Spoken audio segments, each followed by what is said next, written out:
ನಮಸ್ಕಾರ ವೀಕ್ಷಕರೇ, ಆಧ್ಯಾತ್ಮಿಕ ಪಯಣದ ಇಂದಿನ ಸಂಚಿಕೆಗೆ ತಮ್ಮೆಲ್ಲರಿಗೂ ಸ್ವಾಗತ. ನಮ್ಮ ಇವತ್ತಿನ ಈ ಸಂಚಿಕೆಯ ಈ ಪಯಣದಲ್ಲಿ ನಮ್ಮ ಜೊತೆ ಇದ್ದಾರೆ ಕೋಕಿಲ ಚಂದ್ರಶೇಖರ್ ಅವರು.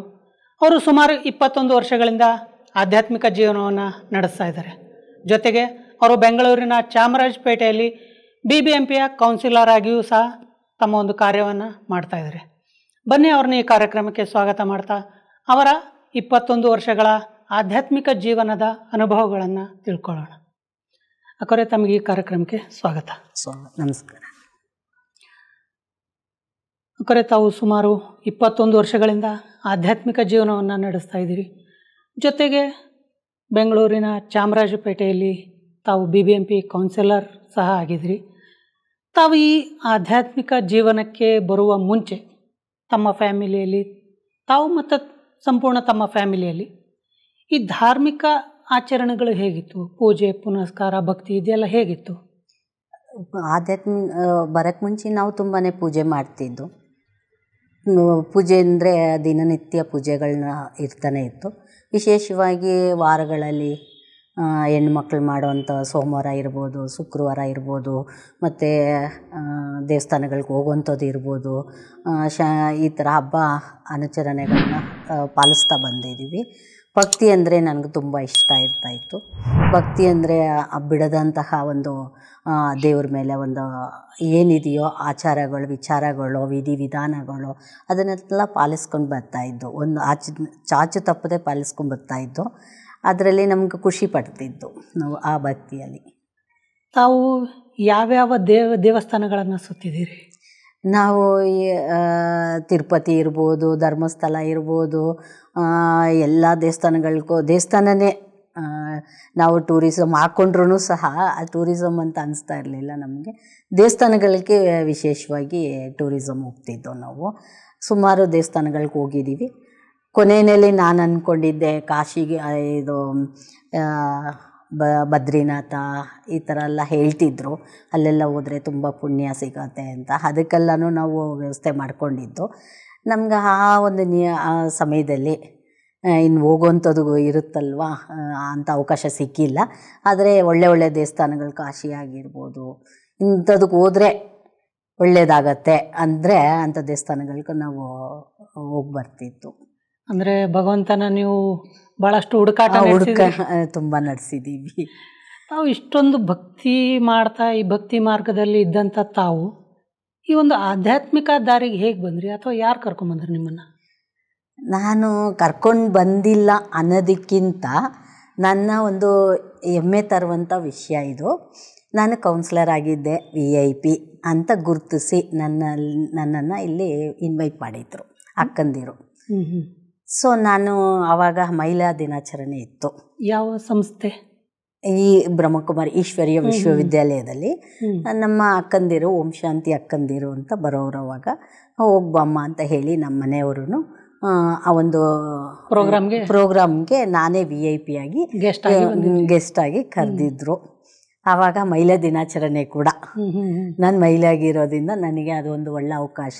ಮೊದಲನೇ ಕೌನ್ಸಿಲರು, ಮೊದಲನೇ ಸ್ಟೇಜು, ಮೊದಲನೇ ಮೈಕು.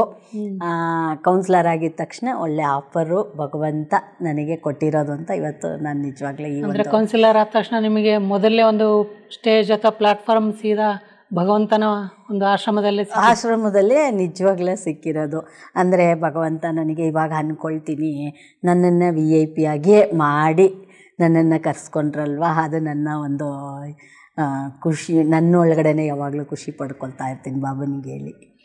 ಈ ಒಂದು ಮಹಿಳಾ ಕಾರ್ಯಕ್ರಮಕ್ಕೆ, ಮಹಿಳಾ ದಿನಾಚರಣೆ ಕಾರ್ಯಕ್ರಮಕ್ಕೆ ನಿಮ್ಮನ್ನು ಈ ಬ್ರಹ್ಮಕುಮಾರಿ ಆಶ್ರಮದವರು ಬಂದು ಇನ್ವೈಟ್ ಮಾಡಿದರು. ಅಂದರೆ ಅವ್ರು ಯಾರ್ಯಾರು ಬಂದಿದ್ರು, ಹೇಗೆ ಇನ್ವೈಟ್ ಮಾಡಿದರು ನಿಮ್ಮನ್ನು? ನಮ್ಮಲ್ಲಿ ದೊಡ್ಡವರೇ ಬಂದಿದ್ದರು, ಪವಿತ್ರಕ್ಕ ಅಂತ ಹೀಗಿದ್ದಾರೆ. ಆವಾಗ ಪದ್ಮಾ ಬೆಂಜಿ ಹೇಳಿ ಕಳಿಸಿದ್ರು. ಮೊದಲೇ ಕೇಳಿದರು, ಇದರಲ್ಲಿ ಪಾಲ್ಗೊಳ್ಳೋದಕ್ಕೆ ನಿಮಗೆ ಬರಬೇಕಂತ. ಆಯಿತು ಅಂತ ಹೇಳಿದ್ರು ಅನಿಸುತ್ತೆ ನಮ್ಮ ಮನೆಯಲ್ಲಿ. ನನಗೂ ಅದು ಗೊತ್ತಿರಲಿಲ್ಲ. ಆಯಿತು, ನಾನು ಹೇಳಿದ್ದೆಮ್ಮ ಹೋಗಿ ಬನ್ನಿ ಅಂತ ಮನೆಯಲ್ಲಿ ನಮ್ಮ ಮನೆಯವರೇ ಕಳಿಸ್ಕೊಟ್ರು. ಒಂದು ಸ್ಟೇಜ್ ಮೇಲೆ ಬಂದ ಮೇಲೇ ಗೊತ್ತಾಯಿತು ಇದು ಈಶ್ವರೀಯ ವಿಶ್ವವಿದ್ಯಾಲಯ ಅಂತ. ಅಂದರೆ ನಿಮಗೆ ಇವರು ಕರೆಯೋದಕ್ಕೆ ಬಂದಾಗ ನಿಮಗೆ ಗೊತ್ತಿತ್ತ ಇವರು ಬ್ರಹ್ಮಕುಮಾರಿ ಆಶ್ರಮದವರು?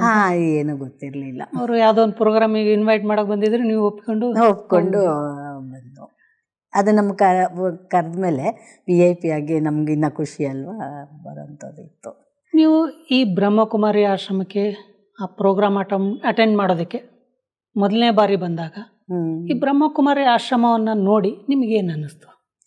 ನನಗೂ ಆವಾಗ ಬ್ರಹ್ಮಕುಮಾರಿ ಅಂತ ಗೊತ್ತಿರಲಿಲ್ಲ. ಸ್ಟೇಜ್ ಮೇಲೆ ಬಂದ ಮೇಲೆ ಇದೇನೋ ಒಂದು ಪ್ರೋಗ್ರಾಮು, ಇದಕ್ಕೊಂದು ನಮಗೆ ಇನ್ವೈಟ್ ಮಾಡಿದ್ದಾರೆ. ಅದ್ರ ಬಗ್ಗೆ ಎಲ್ಲ ಏನೋ ಆವಾಗ ಏನೋ ಗೊತ್ತಾಗ್ತಿರ್ಲಿಲ್ಲ. ಅಂದರೆ ಸೆಂಟ್ರು ಒಳಗಡೆ ಹೋದ್ರೆ ತಾನೇ ಗೊತ್ತಾಗುತ್ತೆ ಅಂತ ಇವಾಗ ಗೊತ್ತಾಗುತ್ತೆ. ಆವಾಗೇನು ಸೆಂಟ್ರ್ ಒಳಗಡೆ ಹೋಗಿಲ್ಲ, ಸ್ಟೇಜ್ ಮೇಲೆ ಹೋದರೆ ಸೀದಾ ಸ್ಟೇಜ್. ಆ ಪ್ರೋಗ್ರಾಮ್ನ ನಿಮ್ಮ ಜೀವನದಲ್ಲಿ ಮೊದಲನೇ ಪ್ರೋಗ್ರಾಮ್ ಅಂದರೆ ನಿಜವಾಗ್ಲೂ ಅದರಲ್ಲಿ ಹೇಳ್ಕೊಳ್ಳೋದು ಲಾಂಗೇ ಇರುತ್ತೆ. ಬಂದಾಗ ಒಂದು ಲೈನಾಗಿ ಆ ಒಂದು ಪ್ರೋಗ್ರಾಮ್ಗೆ ಹೋಗೋವಂಥ ಒಂದು ವೆಹಿಕಲ್ಸ್ನ ನಿಲ್ಲಿಸಿದ್ರು. ಆ ವೆಹಿಕಲ್ನಲ್ಲಿ ನೋಡ್ತಿದ್ದಾಗ ಒಂದೊಂದು ಚಿತ್ರನೂ ಒಂದೊಂಥರ ಆಕರ್ಷಣೀಯವಾಗಿ ಇತ್ತು. ಫಸ್ಟ್ ಚಿತ್ರ ನನಗೆ ನಿಜವಾಗ್ಲೂ ಹೇಳಬೇಕಂದ್ರೆ ಲಕ್ಷ್ಮೀ ಚಿತ್ರ. ಅದ್ರ ಬಗ್ಗೆ ಎಕ್ಸ್ಪ್ಲೇನ್ ಮಾಡಿದ್ರು. ಲಕ್ಷ್ಮೀ ಗುಣಗಳ ಬಗ್ಗೆ ಎಕ್ಸ್ಪ್ಲೇನ್ ಮಾಡ್ತಿದ್ರೆ ತುಂಬ ಇಷ್ಟ ಆಯಿತು. ಆ ಲಕ್ಷ್ಮೀ ದೇವತೆ ಬಗ್ಗೆ ಎಕ್ಸ್ಪ್ಲೇನ್ ಮಾಡ್ತಿದ್ದೆ, ತುಂಬ ಇಷ್ಟ ಆಗಿರೋದು ಇವಾಗ್ಲೂ ನನಗೆ ಮರೀಲಾರಂಥ ಒಂದು. ಅಂದರೆ ನೀವು ಪ್ರೋಗ್ರಾಮ್ ಅಟೆಂಡ್ ಮಾಡೋದಕ್ಕಿಂತ ಮುಂಚೆ ಅದು ಲಕ್ಷ್ಮಿ ಬಗ್ಗೆ ಮೊದಲೇ ಹೇಳ್ಕೊಂಡು ಬಂದರು. ಫಸ್ಟ್ ಚಿತ್ರನೇ ಲಕ್ಷ್ಮೀ ಚಿತ್ರ ಇತ್ತು, ದೇವತೆಯ ಚಿತ್ರ. ಆ ಚಿತ್ರದ ಬಗ್ಗೆ ಎಕ್ಸ್ಪ್ಲೇನ್ ಮಾಡಿದ್ರು. ಏನೋ ಒಂಥರ ಅದರಲ್ಲಿ ಖುಷಿಪಟ್ಟೆ ನಾನು. ನಿಮ್ಮ ಜೀವನದಲ್ಲಿ ನೀವು ಕೌನ್ಸಿಲರ್ ಆಗಿ ಮೊದಲನೇ ಸ್ಟೇಜ್ ಹತ್ತಿದ್ದು ಬ್ರಹ್ಮಕುಮಾರಿ ಆಶ್ರಮದಲ್ಲಿ. ಆ ಸ್ಟೇಜ್ ಮೇಲೆ ಹತ್ತಿದಾಗ ನಿಮ್ಮ ಜೀವನದ ಮೊದಲನೇ ಪ್ರೋಗ್ರಾಮ್ ನಿಮಗೆ ಹೇಗೆ ಅನ್ನಿಸ್ತಾ ಇತ್ತು? ನಿಮ್ಮ ಭಾವನೆಗಳು ಹೇಗಿತ್ತು? ನನಗೆ ಹೊಸದು ಅನಿಸ್ತಿತ್ತು ಎಲ್ಲನೂ. ಅಂದರೆ ಸ್ಟೇಜು ಹೊಸದು, ನಾವು VIP ಆಗಿದ್ದು ಹೊಸದು, ಸ್ಟೇಜ್ಗಳು ಹೊಸದಂದಾಗ ಅದು ಅನಿಸ್ತಾ ಇದೆ, ಭಯ ಅನಿಸ್ತಾ ಇದ್ದು. ಆಮೇಲೆ ಸುಮ್ಮನೆ ಇದ್ದಾಗ ಭಯ ಅಭ್ಯಾಸ ಆಗುತ್ತೆ. ಅವಾಗ ಸುಮ್ಮನೆ ಸ್ಟೇಜ್ ಹತ್ತಿದಾಗ ಭಯ ಬರಲಿಲ್ಲ. ಮೈಕ್ ಕೊಡ್ತಾರಲ್ಲ ಅವಾಗ ಭಯ ಅನಿಸ್ತಿತ್ತು ನಮಗೆ. ಸ್ಟೇಜು ಮೈಕಲ್ಲಿ ಮಾತಾಡುವಂಥ ಒಂದಿನೂ ನಾವು ಅದರಲ್ಲಿ ಇಲ್ಲವೇ ಇಲ್ಲ, 100% ಇಲ್ಲ. ಆ ಮೈಕ್ ಕೊಟ್ಟಾಗ ನಮಗೆ ಅನಿಸ್ತಾ ಇತ್ತು, ಏನು ಮಾತಾಡೋಕ್ಕೂ ಬರಲಿಲ್ಲ ಅಂದರು, ಮಾತಾಡಿದ್ದೆ. ಆದರೆ ನಮಗೂ ಭಯ ಅನ್ನೋದು ಅದನ್ನ ಸ್ವಲ್ಪ ಭಯದಲ್ಲೇ ಏನು ಹೇಳಿದ್ವೋ. ಆಮೇಲೆ ನಮ್ಮ ಕನ್ನಡ ಆಲ್ಮೋಸ್ಟ್ಲಿ ಬರಲ್ಲ, ನಾನು ಓದಿದ್ದು ತಮಿಳು. ಮತ್ತು ಇಷ್ಟೊಂದು ಚೆನ್ನಾಗಿ ಕನ್ನಡ ಮಾತಾಡ್ತೀರಿ? ಅದನ್ನೇ ಹೇಳ್ತೀನಲ್ವಾ, ಗಾಡ್ ಗಿಫ್ಟು. ಸೊ ನನಗೆ ಕನ್ನಡ ಬರಲ್ಲ. ನಾವು ಓದಿದ್ದೆ ಬರಲ್ಲ ಅನ್ನೋ ಶಬ್ದ ಹೇಳ್ಬೇಡಿ, ಯಾಕಂದ್ರೆ ಇಷ್ಟು ಚೆನ್ನಾಗಿ ಕನ್ನಡ ಮಾತಾಡ್ತಿದ್ದೀರಿ ಅಂದ್ರೆ ನಿಮ್ಮ ಮುಂದೆ ನಾನು ಬರಲ್ಲ. ಹಿಂದಕ್ಕೆ ಹೋಗಿ ಹೇಳ್ತಾ ಇದ್ದೀನಿ ಆ ಟೈಮ್ನಲ್ಲಿ, ಆ ಸ್ಟೇಜಲ್ಲಿ ಏನಾಯಿತು ಅಂತ. ನಾನು ಅಂದರೆ ಒಂದು ಪಾಠ ಕಲಿಬೇಕಾದ್ರೆ ತುಂಬ ಶಾಲೆಗೆ ಹೋಗಬೇಕು, ಓದಬೇಕು, ಆವಾಗಲೇ ಬರೋದು ಅಲ್ವಾ. ಆ ಟೈಮ್ನಲ್ಲಿ ನನಗೆ ನಿಜವಾಗ್ಲೂ ಕನ್ನಡ ಒಂದು ಪಾಯಿಂಟ್ಸು ಬರ್ತಿರ್ಲಿಲ್ಲ. ಏನೋ ಮಕ್ಕಳಿಗೋಸ್ಕರ ಕಲ್ತಿದ್ದೆ. ನಾನು ಓದಿದ್ದು ತಮಿಳ್ನಾಡು, ತಮಿಳೇ ಓದಿದ್ದು. ನನಗೆ ಕನ್ನಡದ ಬಗ್ಗೆ ಅರಿವು ಇರಲಿಲ್ಲ. ಇಲ್ಲಿ ಮದುವೆ ಮಾಡ್ಕೊಂಡ್ಮೇಲೆ ಒಂದು ಸ್ವಲ್ಪ ಮಕ್ಕಳಿಗೋಸ್ಕರ ಕಲ್ತಿರೋದು ಹೇಳ್ಕೊಡ್ತಿದ್ದೆ. ಬೆಂಗಳೂರಿಗೆ ಬಂದು ಆನಂತರ ಕನ್ನಡ ಕಲ್ತಿರೋದಂಥದ್ದು. ಸ್ಟೇಜ್ ಮೇಲೆ ಹೇಗೆ ಮಾತಾಡಿದ್ರಿ ನೀವು? ಆಮೇಲೆ ಅಲ್ಲಿ ಸ್ಟೇಜ್ ಮೇಲೆ ನಿಜವಾಗ್ಲೂ ಚೆನ್ನಾಗಿ ಮಾತಾಡಿಲ್ಲ ಅಂತ ಅನಿಸ್ತಾ ಇತ್ತು, ಭಯ. ಕನ್ನಡದಲ್ಲೇ ಮಾತಾಡಿದ್ರ? ಹಾಂ, ಕನ್ನಡದಲ್ಲೇ ಮಾತಾಡ್ದೆ. ಅಂದರೆ ಕನ್ನಡ ಅಷ್ಟು ಬರುತ್ತೆ. ಅಂದರೆ ಹೀಗೆ ಮಾತಾಡಬೇಕು, ಏನು ಹೇಳಬೇಕು, ಸಮಾಜದ ಬಗ್ಗೆ ಏನು ಹೇಳಬೇಕು, ಸಮಾಜ ಮಾಡ್ತಾ ಇರೋದು ಆ ಥರ ಎಲ್ಲ ಏನೂ ಗೊತ್ತಿರಲಿಲ್ಲ. ಸೊ ನಾನು ಮೈಕ್ ಕೊಟ್ಟಿದ ತಕ್ಷಣ ನನಗೆ ನಿಜವಾಗ್ಲೂ ಭಯ ಬಂದ್ಬಿಡ್ತು. ಅಷ್ಟು ಭಯ ಅಂದರೆ ಬಾಡಿ ಫುಲ್ ನನಗೆ ಭಯ, ನನಗೆ ಗೊತ್ತಾಗ್ತಿತ್ತು. ಆಮೇಲೆ ಸರಿ ಅಂದ್ಬಿಟ್ಟು ಆಯಿತು, ಸ್ಟೇಜ್ ಆಯಿತು, ಕನ್ನಡ ಎಷ್ಟಾಯಿತು. ಮತ್ತು ಮುಗಿದ ಮೇಲೆ ಕಾರ್ ಹತ್ರ ಬಂದು ಪವಿತ್ರ ಕನೆ ಅವಾಗ ಹೇಳಿದ್ರು, ನೀವು ಚೆನ್ನಾಗಿ ಮಾತಾಡಿದ್ರು ಅಂತ. ಅಲ್ಲಿ ಏನು ಭಯ ಇತ್ತೋ, ಅಲ್ಲಿ ಏನು ಇದಿತ್ತು ಎಲ್ಲ ಒಂಥರ ಅವು ಅದು ಕೂಲ್ ಆಯಿತು. ಆ ಒಂದು ಮಾತು, ಒಂದು ಸ್ಪರ್ಶ ನನಗೆ ಒಂದು ಕೂಲ್ ಆಯಿತು. ಮತ್ತು ನನಗೆ ತುಂಬ ಖುಷಿ ಆಯಿತು. ಆಮೇಲೆ ಹೇಳಿದ್ರು, ಇಲ್ಲಿ ಬಂದರೆ ನೀವು ಕನ್ನಡ ಕಲಿಸ್ತಾರೆ ಅಂತ. ಹೌದಲ್ವ, ನನ್ನ ಕನ್ನಡ ಕಲೀಲಿ ಅಂಥದ್ದು ಒಂದು ಅವಕಾಶ ಸಿಗ್ತಾಯಿದೆ ಅಂತ ಖುಷಿ ಆಯಿತು. ಆಮೇಲೆ ಸುಮಾರು 3 ತಿಂಗಳು ಅದು ಮಾತ್ರ ಇತ್ತು ಮೈಂಡಲ್ಲಿ, ಮಾತ್ರ ಬರೋಕ್ಕೆ ಅವಕಾಶ. ಬರೋಕ್ಕೆ ಅವಕಾಶ ಇಲ್ಲ. ಈ ಒಳಗಡೆ ಅಂದರು, ಸೆಂಟ್ರ್ ನೋಡಿಲ್ಲ ಅಲ್ವಾ, ಸ್ಟೇಜ್ ಆಚೆ ಹಾಕಿದ್ರು. ಎಲ್ಲಿ ಒಳಗಡೆ ಇದೆಯೋ ಏನೋ ಗೊತ್ತಿಲ್ಲ, ಒಟ್ಟು ಹೋಗಬೇಕು, ಆಚೆ ಬರ್ತಿರ್ಲಿಲ್ಲ. ಆಮೇಲೆ 2 ಸಲ ನಮ್ಮ ಅಕ್ಕಂದಿರು ಪ್ರಸಾದ ತೊಗೊಂಬಂದರು, ಮೌಂಟ್ ಹೋಗ್ಬೋದು ಅಂತ. ನಿಮಗೆ ಬರೋಕ್ಕಾಗಿಲ್ಲ ಅಂದರೆ ನಿಮ್ಗೆ ಬಿಸಿ ಇರ್ತೀರಾ, ನಾವೇ ಬಂದು ನಿಮಗೆ ಇಲ್ಲಿ ಕಲಿಸ್ಕೊಡ್ತೀವಿ, ಜ್ಞಾನ ತಿಳಿಸ್ಕೊಡ್ತೀವಿ ಅಂತಂದರೆ ಆಯಿತು ಕನ್ನಡದನ್ನೇ ಕಲ್ತ್ಕೊಳ್ಳೋಣ ಅಂತ ನಾನು ಓಕೆ ಅಂತ ಒಪ್ಕೊಂಡೆ. ಬಂದರು ಮಾನ್ಯಸನೆ 7 ದಿನ ಕೋರ್ಸು. 5ನೇ ದಿನ ಬಂದು ಅಕ್ಕ ಚೇಂಜ್ ಆಗಿ ಪವಿತ್ರಕ್ಕ ಬಂದರು. ಬೇರೆ ಸಿಸ್ಟರ್ನ ಕಲಿಸ್ಕೊಟ್ಟಿದ್ರು, ಅಲ್ಲಿರೋ ಸಿಸ್ಟರ್ನ. ಮುಂಚೆ ಬೇರೆಯವ್ರನ್ನ ಕಳಿಸಿದ್ರು. ಮಧ್ಯದಲ್ಲಿ 5ನೇ ದಿನ ಪವಿತ್ರಕ್ಕ ಬಂದರು, ಯೋಗ ಮಾಡಿಸಿದ್ರು. ನನಗೆ ಯೋಗದಲ್ಲಿ ಕೋರ್ಸಲ್ಲಿ ಇಷ್ಟ ಆಗಿರೋದು ಭಗವಂತನ ಒಂದು ಮಹಿಮೆಗಳ ಬಗ್ಗೆ, ಅದು ಇಷ್ಟ ಆಯಿತು. ಯಾರು ಭಗವಂತನ ಮಹಿಮೆಗಳು, ಶಿವಪ್ಪನ ಮಹಿಮೆಗಳು ಇಷ್ಟ ಆಯ್ತು. ಅದರಲ್ಲಿ ನಿರಾಕಾರ ಆ ಥರ ಒಂದು ಆ ಪಾಯಿಂಟ್ಸ್ಗಳೆಲ್ಲ ತುಂಬ ಇಷ್ಟ ಆಗ್ತಾಯಿತ್ತು. ಸೊ ಆಮೇಲೆ 5ನೇ ದಿನ ಯೋಗ ಮಾಡಿಸಿದ್ರು. ನಿಜವಾಗ್ಲೂ ಏನೋ ಒಂಥರ ನನ್ನನ್ನು ನಾನು ಮರೆತು ಆ ಒಂದು ಏನೋ ಒಂದು ಅನುಭವ ಆಗೋವಂಥ ಒಂದು ಸ್ಟೇಜ್ಗೆ ಆಗ್ತಾಯಿತ್ತು. ಎಲ್ಲವನ್ನು ಮರೆಯೋಂಥ ಕಷ್ಟಗಳು ದುಃಖಗಳು ಏನೇ ಇರ್ಬೋದು ಎಲ್ಲವನ್ನು ಮರೆತು ಒಂದು ನಿಮಿಷ ನನ್ನನ್ನು ನಾನು ಮರೆತು ಆ ಒಂದು ಸ್ಪಿರಿಚುವಲ್ ಅನ್ನೋದನ್ನು ನಾನು ಅನುಭವ ಮಾಡಿದೆ.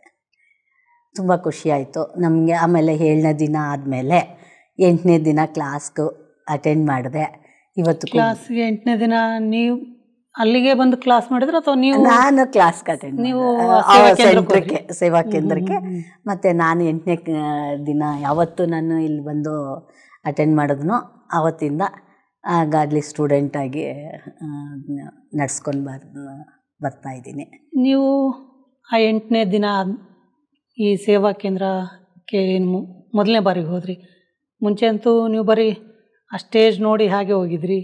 ಫಸ್ಟ್ ಟೈಮ್ ನೀವು ಈ ಸೇವಾ ಕೇಂದ್ರದ ಒಳಗೆ ಬಂದಾಗ ಆ ಸೇವಾ ಕೇಂದ್ರದ ವಾತಾವರಣ ನಿಮಗೆ ಹೇಗೆ ಅನ್ನಿಸ್ತು? ನನಗೆ ಇಷ್ಟೊತ್ತು ಟೈಮ್ಗೆ ಬರಬೇಕು ಅಂದಿದ್ರು. ಬೆಳಿಗ್ಗೆ ಒಂದು 6:30ಗೆ 7 ಗಂಟೆ ಕ್ಲಾಸ್ ಇತ್ತಾಯಿತು. ಬರಬೇಕು ಅಂತಂದರು. ಸರಿ ಕೂತ್ಕೊಂಡು ಹೇಳ್ಕೊಡ್ತಿದ್ರು.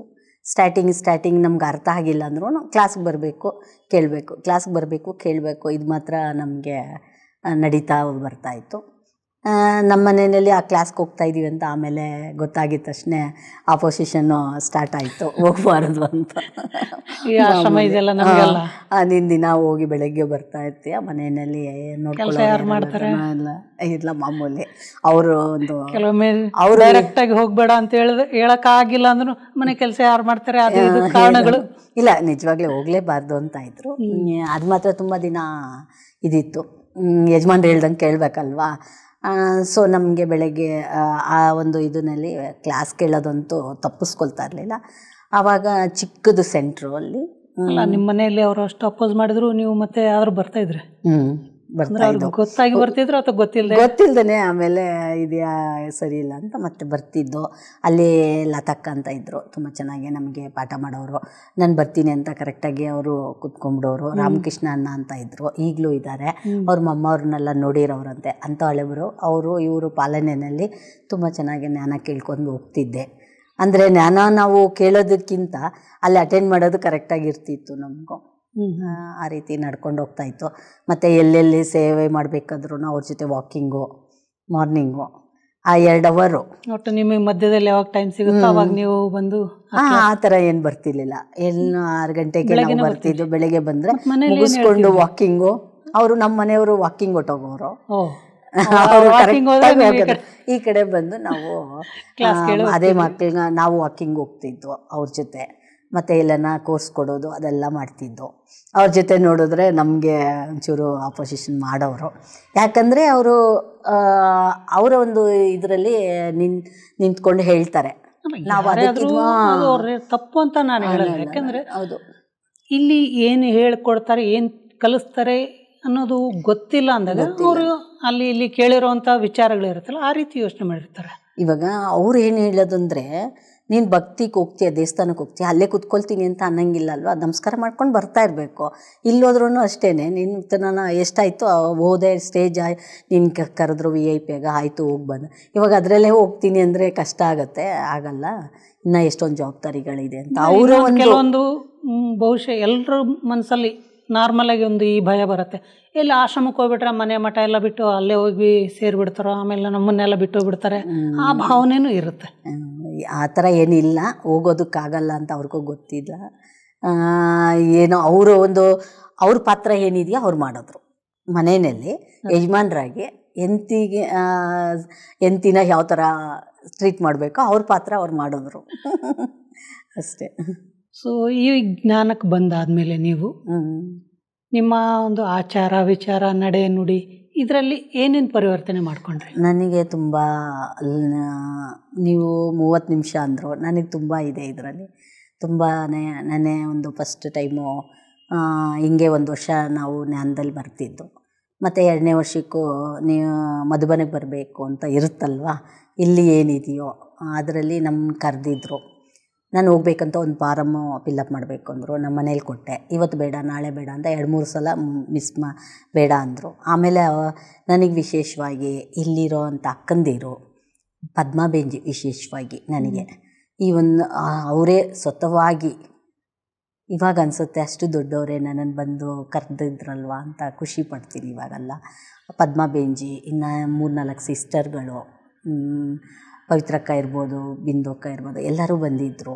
ಆಮೇಲೆ ಪ್ರಸಾದ ಕೊಟ್ಬಿಟ್ಟು, ನೋಡಿ ಈ ಸಲ ಕಳಿಸಿ ಮಧುಬನಕ್ಕೆ ಕರ್ಕೊಂಡು ಹೋಗ್ತೀವಿ. 1 ವರ್ಷ 1.5 ವರ್ಷ ಆಗಿತ್ತು. ಮಧುಬನಕ್ಕೆ ಕರ್ಕೊಂಡು ಹೋಗ್ತೀವಿ, ಮಹಿಳಾ ದಿನಾಚರಣೆ ಆ ಥರ ಏನೋ ಪ್ರೋಗ್ರಾಮ್ ಇದೆ. ನೆಕ್ಸ್ಟ್ ಟೈಮ್ ನಾವೇನೋ ನೀವು ಹಠ ಮಾಡಬಾರ್ದು ಹೋಗಬೇಕು ಅಂತ ಹೇಳಿ, ನೋಡಮ್ಮ ಕರ್ಕೊಂಡು ಹೋಗ್ತೀನಿ ಅಂತ ಯಾವ ಥರ ಮಾತಾಡಿ ಕರ್ಕೊಂಡು ಹೋಗಬೇಕು ಆ ಥರ ನಮ್ಮನ್ನು ಕರ್ಕೊಂಡೋಗಿ ಕರ್ಕೊಂಡು ಬಂದು ಬಿಟ್ಟರು. ಫಸ್ಟ್ ಮಿಲನ ತುಂಬ ವಿಶೇಷವಾಗಿ ನಡೀತು. ಪದ್ಮಾ ಬೆಂಜಿನೇ ಕರ್ಕೊಂಡೋಗಿದ್ರು. ಅಲ್ಲಿ ಎಲ್ಲ ಸಿಸ್ಟರ್ ಅಂದರೆ ಗುಲ್ಜಾದಾದಿನ ಮೀಟ್ ಮಾಡಿಸಿದ್ರು. ಅದಕ್ಕಿಂತ ಮುಂಚಿತವಾಗಲಿ ನಾನು ಸೈಟ್ ಸೀನ್ ಕಳಿಸಿದ್ರು. ಅಲ್ಲಿ ನೋಡಿದ್ರೆ ಗುಲ್ಜಾದಾದಿನೇ ಬಂದಿದ್ದರು ಅಲ್ಲಿ ವಿಸಿಟ್ಗೂ. ಅವಾಗಂತಲೇ ನೋಡಿದ್ರು ಅಲ್ಲಿರೋರು, ಹೇಳಿಮ್ಮ ಓಂ ಶಾಂತಿ ಹೇಳು, ಬೆಂಜಿನ ಮಾತಾಡ್ಸು ಅಂತಂದರು. ಹಿಂದೆನೇ ಹೋಗ್ತಾಯಿದ್ದು ಅಲ್ಲಿ ನೋಡಿದ್ರೆ ಗುಲ್ಜಾದಾದಿಯವರು ಓಂ ಶಾಂತಿ ಹೇಳಿದ ತಕ್ಷಣ ಹಿಂದಿರುಗಿದ ತಕ್ಷಣ ಅಲ್ಲಿರೋರೆಲ್ಲ ನೋಡಿಬಿಟ್ಟು ಎಲ್ರಿಗೂ ಆ ಒಂದು ದೃಷ್ಟಿ ಸಿಕ್ತು. ಆ ಒಂದು ಇದು ನನಗೆ ಅಷ್ಟು ಗೊತ್ತಿಲ್ಲ, ಆದರೆ ಅದರ ವ್ಯಾಲ್ಯೂ ಅವಾಗ ಗೊತ್ತಿಲ್ಲ. ಅವ್ರು ಇದ್ಕೊಂಡು, ನೀವು ಎಷ್ಟು ಭಾಗ್ಯಶಾಲಿ ಅಮ್ಮ, ನೀವು ಈ ಗ್ಲೋಬಲ್ ಹಾಸ್ಪಿಟ್ಲ್ ಇವತ್ತೆಲ್ಲ ನೀನು ಸೇವೆ ಮಾಡಿದ್ರೂ ಅಷ್ಟು ಸಾಲದು, ಅಷ್ಟು ನಿಮ್ಗೆ ಸೌಭಾಗ್ಯ ಸಿಕ್ತು. ಅಂದರೆ ಭಗವಂತ ಬರೋವಂಥ ರಥವನ್ನು ನೀವು ಇವತ್ತು ಹತ್ರದಿಂದ ಮಾತಾಡ್ಸಿದ್ರಲ್ವ ಅಂತ ಅವರು ಒಂದು ಆ ಇದರಲ್ಲಿ ಹೇಳಿದ್ದಾರೆ. ಇವಾಗೆಲ್ಲ ಅನಿಸುತ್ತೆ, ಅನುಭವಗಳಾಗತ್ತೆ. ಮತ್ತು ಬಂದಮೇಲೆ ಒಳ್ಳೆ ಮಿಲನ. ನಾನು VIP ಅಂತ, ನನಗೆ VIP ಅಂತ ಅಂದ್ಬಿಟ್ಟು ಸ್ಟೇಜ್ ತನಕ ನನಗೆ ಬಾಬನ ಹತ್ರ ದಾದಿ ಪದ್ಮಾ ಬೆಂಜಿ, ನಾನು ಗುಲ್ದಸ್ಸ ಕೊಟ್ಟು ಅವ್ರನ್ನ ಮಿಲನ ಮಾಡಿದ್ದು ವಿಶೇಷವಾಗಿತ್ತು ನಂದು. ಅವರು ಮಿಲನ ಮಾಡಬೇಕಾದ್ರೆ ಬೆಂಜಿನೂ ನನ್ನ ಜೊತೆ ಇದ್ದರು. ಆ ಫೋಟೋದಲ್ಲಿ ಬೆಂಜಿನೂ ಇದ್ದಾರೆ. ಆ ಫೋಟೋ ನನಗೆ ಸಿಕ್ಕಿತ್ತು. ಅದನ್ನು ಇವತ್ತಿಗೂ ಇಟ್ಕೊಂಡು ಖುಷಿ ಪಡ್ತೀನಿ ಅದನ್ನು. ಈ ನಡುವೆ ಇಲ್ಲಿ ಈ ಆಶ್ರಮದಲ್ಲಿ ನಿಮಗೆ ಕನ್ನಡ ಕಲಿಸ್ತೀವಿ ಅಂತ ಹೇಳಿದ್ರಲ್ಲ, ಅದೇನಾಯಿತು? ಅದು ಕನ್ನಡ ಚೆನ್ನಾಗೇ ಬಂದ್ಬಿಡ್ತದೆ. ಇವಾಗ ಹೇಳಿದ್ರಲ್ವ, ನಿಜವಾಗ್ಲೂ ಯಾರಿಗೂ ಹೇಳ್ಬೇಡಿ. ಸಪ್ರೇಟ್ ಆಗಿ ಏನು ಕನ್ನಡ ಈಗ ಕೊಟ್ರೆ ಅಥವಾ ತಾನಾಗೆ ಅದು ಬಂದ್ಬಿಡ್ತು. ಕ್ಲಾಸ್ ಒಂದೇ ಅಟೆಂಡ್ ಮಾಡಿದೆ. ಕ್ಲಾಸ್ ಕೇಳ್ತಾ ನನಗೆ ನಿಜವಾಗ್ಲೂ ಆ ಕನ್ನಡ ಒಂದು ಭಾಷೆ ಬರಲ್ಲ ಅನ್ನಂಗಿಲ್ಲ. ಇವಾಗ ನಾನು ಹೇಳ್ಬೇಕಾದ್ರೆ ತಮಿಳೇ ಮರ್ತೋಗಿದ್ದೀನಿ ಅಂತ ಅನ್ಸುತ್ತೆ. ನೀವು ಹೇಳ್ತಿರೋದು ನೋಡಿದ್ರೆ ನಾನು ಅನ್ಕೊಂಡೆ ಬಹುಶಃ ಅಲ್ಲಿ ಸಪ್ರೇಟ್ ಆಗಿ ನಿಮಗೆ ಕನ್ನಡ ಕಲ್ಸ್ಕೊಟ್ರೆ ಒಂದು ಚೂರು ಚೆನ್ನಾಗಿ ಕಲ್ತಿದ್ದೀರಿ.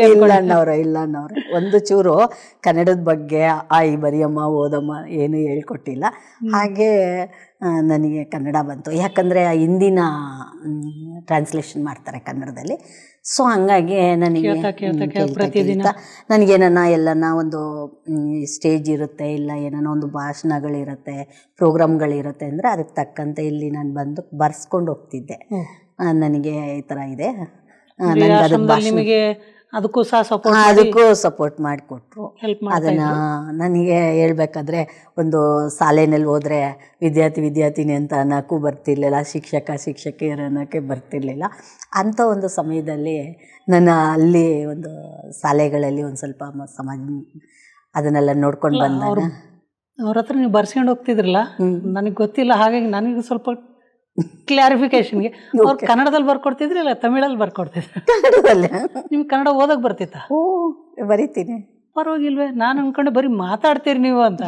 ಏನು ಬೇಕಾದ್ರೆ ಬರೀತೀನಿ, ಓದಕ್ಕೆ ಬರೋಕೆ ಕನ್ನಡ ಬರುತ್ತೆ. ಅದೇನು ಕಲ್ತ್ರಿ? ನೋಡಿ ಅದು ಹೆಂಗೆ ಅಡುಗೆ ಇಟ್ಟು ಅನ್ನೋದು ವಿಚಿತ್ರ ಅನ್ಸುತ್ತೆ. ಯಾಕಂದ್ರೆ ಭಗವಂತ ನಿಜವಾಗ್ಲೂ ವಿಶೇಷವಾಗಿ ಇಲ್ಲಿ ಅದೊಂದು ಕಲಿಸ್ತಾ ಇದ್ದಾರೆ ಅಂದರೆ ನಾವೇನೂ ಇದಿಲ್ಲ, ಅದೇನೋ ನಾನು ಕಲೀಲೇ ಇಲ್ವ ಕಲ್ತಿರೋ ಭಾಷೆ, ನಾನು ಕಲ್ತಿರೋ ಭಾಷೆನೇ ಅದು ಅಂತ ಸಹಜವಾಗಿ ಬಂದ್ಬಿಡ್ತದು.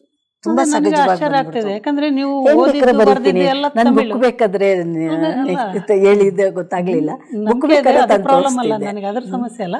ನೀವು ಓದಿದ್ದು ಬರ್ದಿದ್ದು ಎಲ್ಲ ತಮಿಳು, ಕನ್ನಡ ಅಕ್ಷರ ಓದಕ್ಕೂ ಬರೆಯಕ್ಕೂ ಬರುತ್ತೆ, ತುಂಬಾ ಚೆನ್ನಾಗಿ ಬರುತ್ತೆ. ಅಂದ್ರೆ ಭಗವಂತ ಹೇಳೋ ಒಂದು ಇವಾಗ ಏನು ಬಾಬಾ ಹೇಳ್ತಾರೆ ಆ ಒಂದು ಪೂರ್ತಿ ಬರೀತೀನಿ, ಏನ್ ಬೇಕಾದ್ರೂ ಮನ್ಸು ಮಾಡಿದ್ರೆ ಪೂರ್ತಿ ಮುರಳಿ ಬರೀತೀನಿ ನಾನು ಕನ್ನಡದಲ್ಲಿ. ಗ್ರೇಟ್. Thank you. ಅದೇ ಭಗವಂತನಿಗೆ ಥ್ಯಾಂಕ್ಸ್, ಬಾಬನಿಗೆ ಥ್ಯಾಂಕ್ಸ್ ಹೇಳಬೇಕು. ತುಂಬಾ ನನಗೆ ಕಲಿಸ್ಕೊಟ್ಟಿದ್ದಾರೆ. ಈಗ ಹಿಂದಿನೂ ಅಂಥದ್ದು ನಮಗೇನು ಇರಲಿಲ್ಲ ಇದರಲ್ಲಿ ತಮಿಳ್ನಾಡಲ್ಲಿ. ಹಿಂದಿನೂ ಪರವಾಗಿಲ್ಲ, ಹಿಂದಿ ಬಾಬಾ ಮಾತಾಡೋದು ಹಿಂದಿ ಚೆನ್ನಾಗಿ, ತಮಿಳು ಕನ್ನಡ ಪೂರ್ತಿಯಾಗಿ ಬರಲಿಲ್ಲ ಅಂದ್ರೂ ಅಟ್ಲೀಸ್ಟ್ ಟಚಿಂಗ್ ಇದೆ. ನೀವು ಹೇಳಿದ್ರಿ ರಾಜಸ್ಥಾನ ಮೌಂಟ್ ಆಬುಗೆ ಹೋಗಿದ್ದೆ ಅಂತ.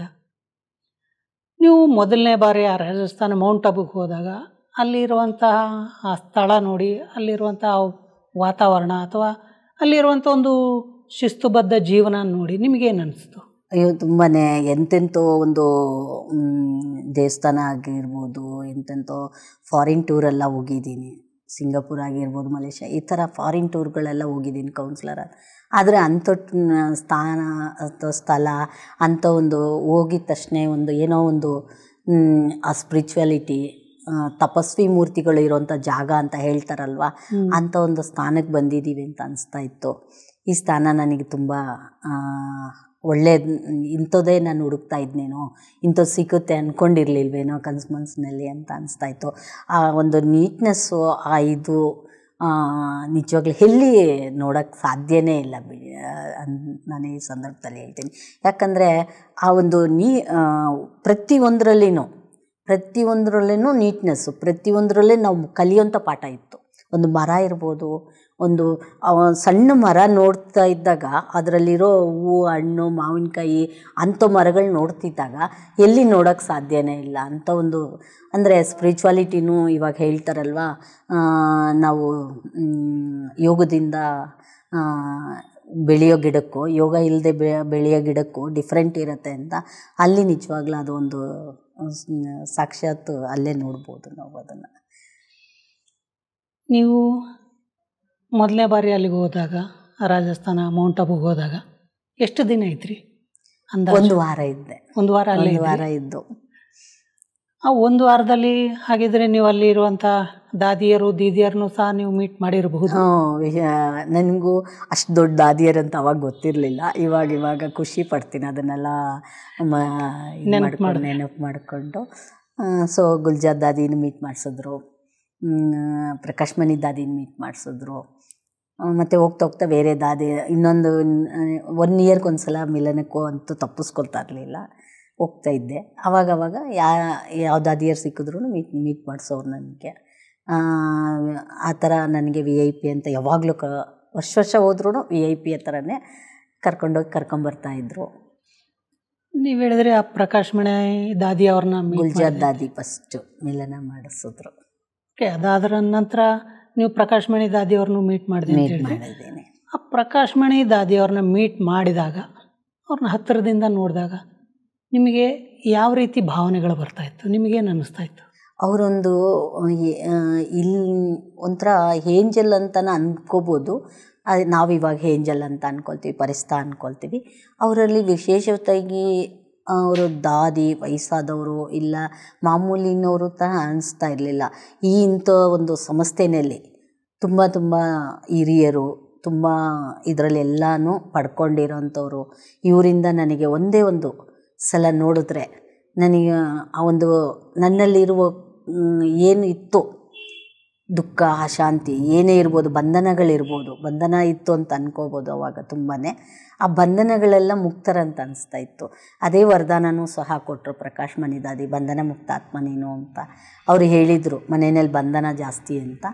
ಆ ಬಂಧನ ಮುಕ್ತ ಆತ್ಮ ಅಂತಲೇ ವರದಾನ ಕೊಟ್ಟರು. ಅವ್ರು ಕೇಳಿಸ್ಕೊಂಡ್ರೋ ಬಿಟ್ಟರೋ ಗೊತ್ತಿಲ್ಲ, ಆದರೆ ವರದಾನ ಮಾತ್ರ ಅಂಥದ್ದೇ ಕೊಟ್ಟರು. ನನಗೆ ನೀನು ಪವಿತ್ರವಾಗಿರುವಂಥ ಒಂದು ಉಂಗುರ ಹಾಕಿದ್ರು ಅವರು, ಗೋಲ್ಡ್ ಉಂಗುರ. ಈ ಥರ ಅವರು ನೋಡ್ತಿದ್ದಾಗ ಇವಾಗಲೂ ಅನಿಸುತ್ತೆ ಅಂಥ ದಾದಿಯನ್ನೆಲ್ಲ ಮೀಟ್ ಮಾಡಿದ್ವಲ್ಲ ಅಂತ. ಅವ್ರು ನೋಡೋ ನೋಟನೇ ಒಂಥರ ಚೆಂದ. ನೀವು ಮೊದಲನೇ ಬಾರಿ ಅಲ್ಲಿ ಹೋದಾಗ ರಾಜಸ್ಥಾನ್ ಮೌಂಟ್ ಆಬುಗೆ ಹೋದ್ಮೇಲೆ ವಾಪಸ್ ಬರುವಾಗ ನಿಮ್ಮ ಮನಸ್ಸಿನ ಭಾವನೆಗಳು ಹೇಗಿತ್ತು? ನನ್ನ ಮನಸ್ಸಿನ ಭಾವನೆಗಳು ಎಲ್ಲೋ ಅಲ್ಲೇ ಇರಬೇಕು, ಅಲ್ಲಿಂದ ಬಂದ್ಬಿಟ್ವಲ್ಲ, ಇಲ್ಲಿ ಯಾವುದೋ ಲೋಕಕ್ಕೆ ಆ ಲೋಕಕ್ಕೆ ಹೋಗಿದ್ವೇನೋ, ಬೇರೆ ಒಂದು ಒಳ್ಳೆಯ ಲೋಕ, ನಮಗೆ ಮನಸ್ಸಿನ ಖುಷಿ ಪಡುವಂಥ ಲೋಕಕ್ಕೆ ಹೋಗಿದ್ವೇನೋ, ಮತ್ತು ಈ ಲೋಕಕ್ಕೆ ಬರ್ತಾ ಇದ್ದೀವೇನೋ ಅಂತ ಅನಿಸ್ತಾಯಿತ್ತು. ಅಂದರೆ ಬರಲೇಬೇಕಾಯ್ತಲ್ವ, ಇನ್ನು ಅದನ್ನು ತಪ್ಪಿಸ್ಕೊಳ್ಳೋಕ್ಕಾಗಲ್ಲ ಅನಿಸ್ತಾಯಿತ್ತು. ಕೊರೆ ತಮ್ಮ ಜೀವನದ ಇನ್ನೂ ಅನೇಕ ಅನುಭವಗಳನ್ನು ನನಗೂ ಸಹ ಕೇಳೋದಿದೆ, ಆದರೆ ಸಮಯದ ಅಭಾವದಿಂದ ಇವತ್ತಿನ ಈ ಸಂಚಿಕೆಯನ್ನು ನಾನು ಇಷ್ಟಕ್ಕೆ ನಿಲ್ಲಿಸ್ತಾ ಇದ್ದೀನಿ.